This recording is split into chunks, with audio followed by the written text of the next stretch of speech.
Tower, power, clock, correct, time, time for the big boss with the hot sauce. You see, that's me. I am the Geeter with the heater being on the record. Up with a single, rock and bop and chip bone. Once again, let me say greetings and salutations to the entire population of this here fantastic nation. I'm the Geeter, the big boss with the big hot sauce, and you're on the air with Ray Charles. Plus a special salute to a man that is legendary. I'm talking about Billy Joel, but to kick things off right now, what I've got to do is take you back to the 70s. And in the 70s from Philadelphia with the Geeter Gold Dancers, it is the fantastic OJs.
But it is not until the 70s that they hit pay dirt when they hook up with a couple of guys from Philadelphia. Kenny Gamble and Leon Huff, they put them on the Philly International label, and the rest is musical joy.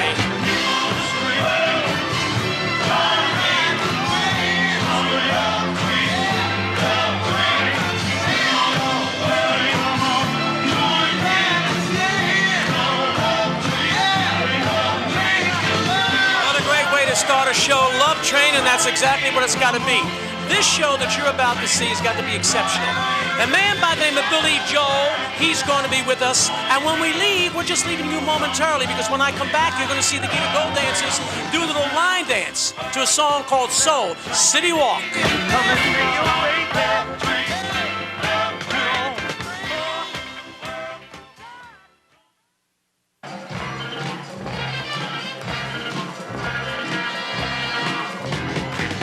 Soul City Walk, you're back with yours truly, the Geeter. In the background, it's Archie Bell along with the Drells. They are out of Texas. In Philadelphia, Kenny Gamble along with Leon Huff, they put them under contract with Philly International, and they start their career. At the beginning, they were recording for Atlantic, but in Philadelphia, they have a great successful story with this song called Soul City Walk. In Washington, D.C., and it's spreading all over the land. And it won't be too very long before everybody's clapping their hands, doing the Soul City Walk, yeah, yeah. Doing that Soul City Walk, y'all, yeah. Soul City Walk, Soul City Walk, Soul City Walk.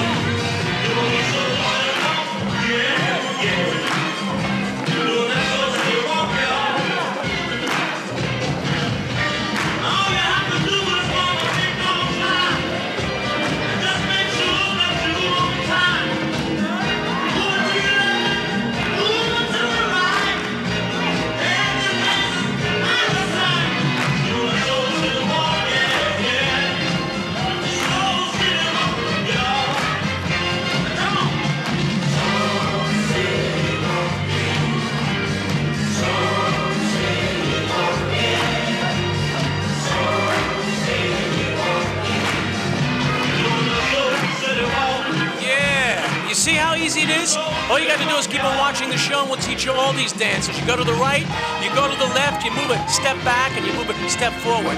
Interesting, because Archie Bell out of Houston, Texas, originally recorded on Atlantic. Mediocre success, but it was not until Kenny Gamble and Philly International put him on the map with great music like this. You don't need no partner. You can do it all by yourself. But if you want to really, really party, doing everybody else, doing that Soul City walk, y'all. Yeah. Soul City, come on.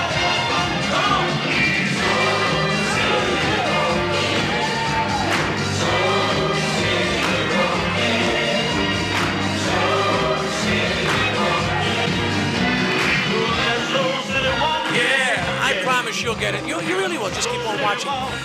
It's really interesting because when you talk about Kenny Gamble and Leon Huff, you talk about a couple of producers out of Philly who came out of the era in the 60s, and they were writing songs even back in the 50s, and they became very, very successful. And when you talk about success, the gentleman that I'm about to introduce you to is a man that began in the 60s. And when you talk about a superstar, let me go to my Guitar Phonovision and introduce you to Mr. Billy Joel. Hey, Gita. How are you, pal? You look terrific, Bill. My producer, John, and our director, Jay, told me that I go back with you, I didn't realize it, back to the 60s when you were with the group called the Hassles. I think we go back even further, to the Echoes. Oh, wow, the Echoes, I remember that group. Bill, is it true that at the beginning you took up, you were going to take up boxing? Yeah, I didn't necessarily think I was going to have a long career as a boxer. I boxed amateur for 3 years, and I had a good run. I was a champion of a welterweight class for a year. But I was taking piano lessons at the time. Any thought I had of going into boxing as a profession was pretty well diminished when I met some pro boxers who had, you know, the cauliflower ear. And I mean, this is why my nose looks like this. I realized it wasn't a very good future in boxing. Yeah, I agree. Let's talk about the music, Bill. The ideas, where do they come from for your wonderful music? Sometimes I make music up because I want to hear it on the radio. Sometimes I listen to the radio, I go, I'm not hearing anything I like. Then I go home and write something that I like to hear. It's a strange way of writing. Maybe it's a strange approach, but it works. Yeah, that's what I do. But the lyrics, are you inspired by certain things to come up with those great lyrics? Life is the inspiration. I mean, you don't have to look too far. If you turn off your TV set, go out of your house and take a look around. I mean, there's plenty of things to write about. There's a lot of emotion. There's a lot of good musical ideas I get just from life, just from living, and from not always from me. It's from watching other people. It's from friends and family. There's plenty of inspiration out there. A great lyric like "It's Only Rock and Roll to Me," the song. After you write, in my opinion, a masterpiece like that, what does it do to you mentally and physically? It's almost like giving birth. It's not physically the same, but I can identify with a postpartum depression that a woman would have after giving birth to a child. You pull these things out of yourself, and it's like tearing a little piece of yourself off and giving it away to the world. Then it goes on to have its own life. But does it drain you mentally, my pal? I am drained after I do that, yeah. It's a very wrenching experience, and you need time to recover from it, too. It's still rock and roll to me. Hit in the 70s. 60s feel. Where did you come up with that idea? There was a movement in music during the late 70s, punk and new wave, and I thought it was really healthy, that the music business kind of needed a return to the basics. It had kind of forgotten where it came from, and punk and new wave kind of kicked its butt. But it was kind of taken by some people to be different than anything else that had ever happened before. And my comment on it was, okay, call it whatever you want, next wave, new wave, dance craze. It's still rock and roll. Let's not forget what this is. This is not a new religion. This is nothing new. It's a hybrid, but it's still rock and roll. Mm-hmm. The album Innocent Man, which I think is a wonderful album.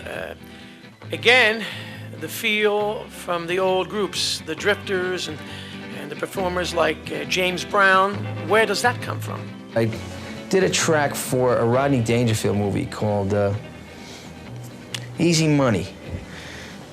And I did it like a Wilson Pickett, James Brown rhythm track. And it was so much fun that I did another song from that genre. I wrote another song called An Innocent Man, which was sort of like a Drifters tune. Now I was into this role.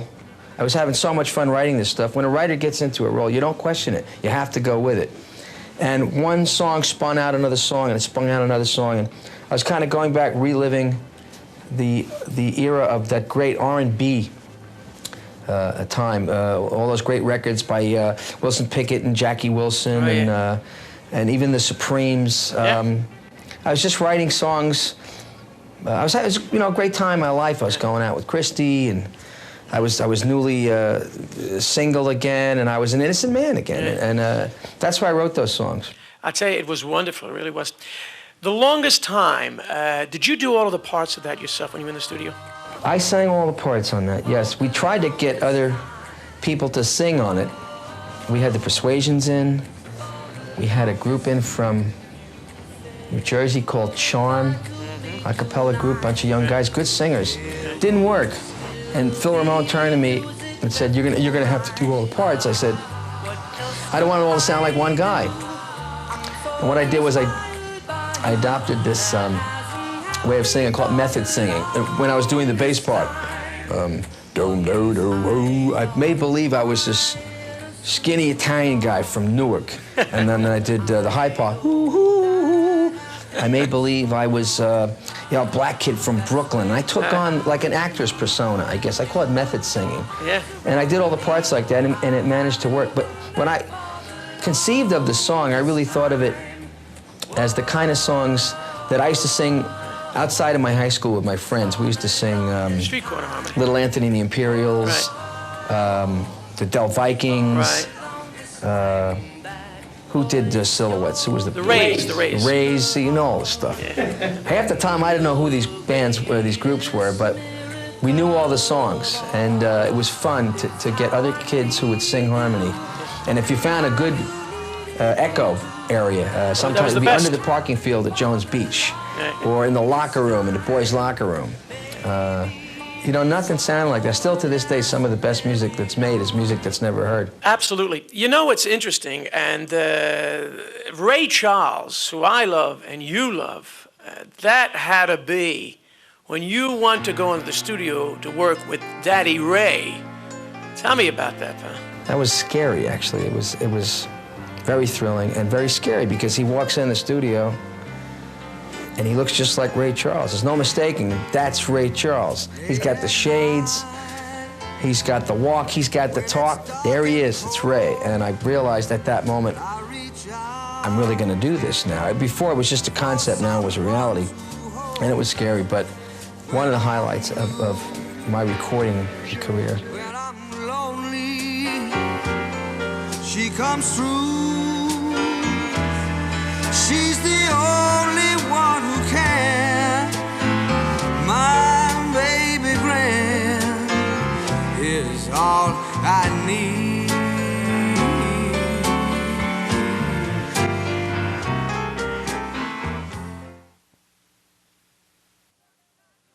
He says, son, can you play me a memory? I'm not really sure how it goes, but it's sad and it's sweet, and I knew it complete when I wore a younger man's clothes. Billy Joel, without a doubt, a superstar. And we're talking with him on the Geeter phone. Bill, did you ever plan all of the success when you were growing up singing on the street corner? I didn't really plan to become a rock and roll star. I didn't plan to become a celebrity. Well, what did you want to do? I wanted to create music. I always was enchanted by music when I was a child, and I knew I was going to do something with music when I got older, whether it was write it or play it or even to perform it. I wasn't sure what form it was going to take. It ended up being this form, and I think this is only a stage. I think I'm going to do something else with music too. Why do you feel like that? Because you have to have goals, you have to have dreams, or else you're just going to hang it up. There's a lot of different kinds of music I want to do, so I haven't realized all of my dreams yet. In some ways, it's gone way beyond what I ever dreamt was possible, but I have other musical dreams too that I want to accomplish. Would you like to write other types of music? I like a lot of classical music, so I might want to write symphonic music. I might want to write music that has just an instrumental form, music that is for other people to sing. I don't want to necessarily just have to write music for Billy Joel. I'd like to write music for other people, other performers, other singers. I'd like to write music for women to sing. I'd like to write music maybe for Broadway or for the movies. I don't know. When is Billy Joel happiest? Performing or at home with Christy and your daughter? At this point in my life, I'm at my happiest when I'm with my family. My family's very important. I'm becoming all the cliches that I didn't want to become when I was a teenager, when I was a younger man. I'd see people talking about their kids and their wives. Oh, man, this is so boring. You know what? That's what happens. You find out that those are the things that are very important to you. The people that you trust the most are your family, the ones you love and the ones that love you the most. It all comes out of love, and that's what creates the happiness for me, is my family, my wife and my daughter. No question about that, and it shows in your performance. In your own words, why is Billy Joel successful? This is my theory. I think I've had success because I worked very, very hard at performing. And then we went out on the road. This was before videos, before a lot of the image was visual. You had to go out and prove yourself on stage. You had to work. If people didn't like you, you found out real quick. And you didn't make it. You didn't make the cut. So that probably had a lot to do with it. Maybe the fact that I didn't set out to be a rock and roll star. I set out to create music because I loved music. It has nothing to do with my image or being a celebrity or being famous, really, or being rich. It had to do with making music, and I wanted to make really good music because my heroes are the Beatles and Bach and Beethoven and Mozart and George Gershwin and, all the way back, Ray Charles. We were really good, substantial musicians, and that's what I wanted to live up to. So maybe that had something to do with it. But beyond that, why Billy Joel is successful, I don't have a clue. I don't want to know. Because if I knew, there would be a temptation to always try to repeat that formula. And the last thing I want to be is a formula artist. I don't want to repeat myself. I always want to do something different and find out what I can do. That's terrific. One last question, my pal. The high point in a career that spans all these years. Russia would have to be the high point of my performing career. I played Yankee Stadium. I played in Berlin the night of the reunification of Germany. I played in the Philippines for the airmen and the United States Navy the night that the Gulf War broke out. We played for the soldiers. That was a thrill. But playing in the Soviet Union, when it was the Soviet Union in '87, this was before everything was copacetic between us. It was still the evil empire, and they were the bad guys, and communism was still a menace. It was a thrill to play there. I didn't know how it was going to go. It was a real risk. It was a very expensive proposition. It was all out of pocket. And I don't think anything can top that. Yeah. Billy, you know I love you, pal. And it's always a pleasure. God bless you. And thank you, boss. Thanks, Jerry. My man, Billy Joel. Good cat. Hey, let's go back now to the 70s. 1972. I don't love you anymore. Yeah, the young man by the name of Teddy Pendergrass begins his career with a group called Harold Melvin and the Blue Notes. But it is not until the latter part of the 70s that this young guy goes on his own and becomes a gigantic star. I present to you, hey, Teddy, I don't love you anymore. That's not true, though. I do love you. No, not we can't be together. We